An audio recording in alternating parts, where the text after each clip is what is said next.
As we turn now to what is happening in Egypt, a massive demonstration once again underway in Tahrir Square in Cairo, perhaps the largest in the last 5 months since the uprising that led to the fall of the former dictator Hosni Mubarak. Protests have also been held in coastal cities of Alexandria and Suez. For nearly a week, Egyptian protesters have camped out in Tahrir. The protesters are calling for all the demands of the Egyptian revolution to be met, including a wider purge of members of Hosni Mubarak's regime. Several dozen protesters are also continuing a hunger strike, vowing to continue until their demands are met. The protesters dismissed the offer from Prime Minister Assam Sharaf on Monday to reshuffle his cabinet this week. For more, we go to Cairo, where Democracy Now! Correspondent Sharif Abdel Kouddous joins us live. We talked to you last week, Sharif, where this was the beginning of the largest protests since January and February. Talk about what's happening now. Well, Amy, I really think the Egyptian revolution has reached a critical turning point, and we're bracing now for a showdown between the Supreme Council of Armed Forces, which has ruled the country since February 11th when Mubarak stepped down, and to the tens of thousands of protesters that have taken to the streets across the country.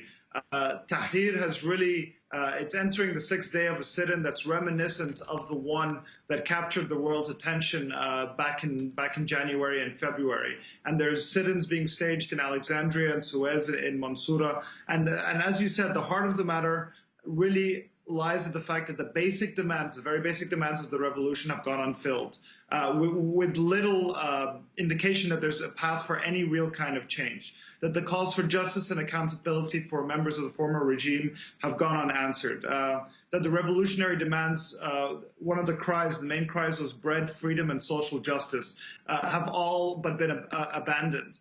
And on Friday, as you said, we saw this massive protest take place in Tahrir and across Egypt. But what really happened since then is that this sit-in has continued to grow in Tahrir. Every day there are more and more tents. There's more structures being built. And yesterday, the Supreme Council finally, people have been waiting for them to give any kind of indication any kind of person. They finally spoke yesterday with a very provocative and dismissive statement saying that Egypt was facing a planned and organized attempt to disrupt the country's stability. And the General Mohsen al-Fangari said the council, he was wagging his finger while he was doing it. There's a lot of people are speaking about this. Will take any and every action to confront and stop the threats surrounding the country. So the response to that last night was a huge turnout in Tahrir. I haven't seen it that packed since the January and February sit-in that happened.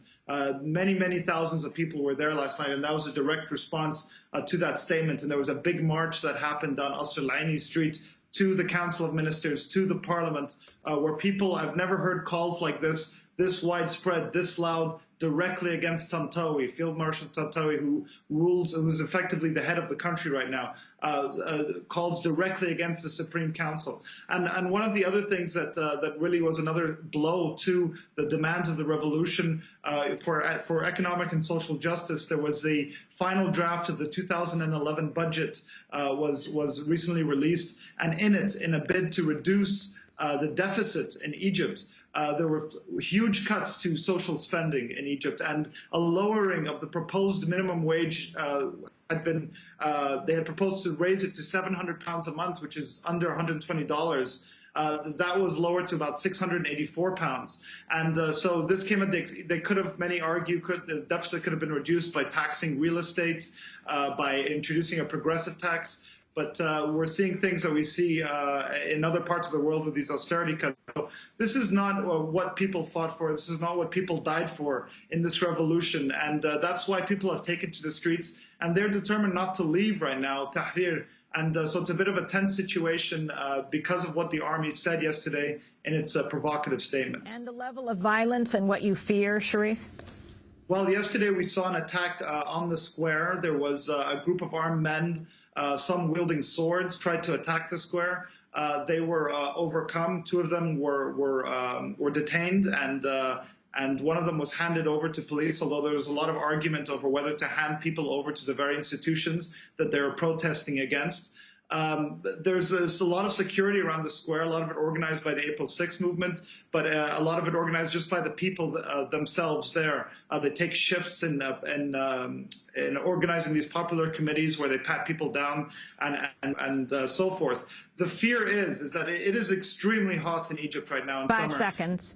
And so the fear is that violence may ensue, but people are determined to stay in the square until demands are met. Sharif Abdel Kouddous, Democracy Now! Correspondent, speaking to us from Cairo, and that does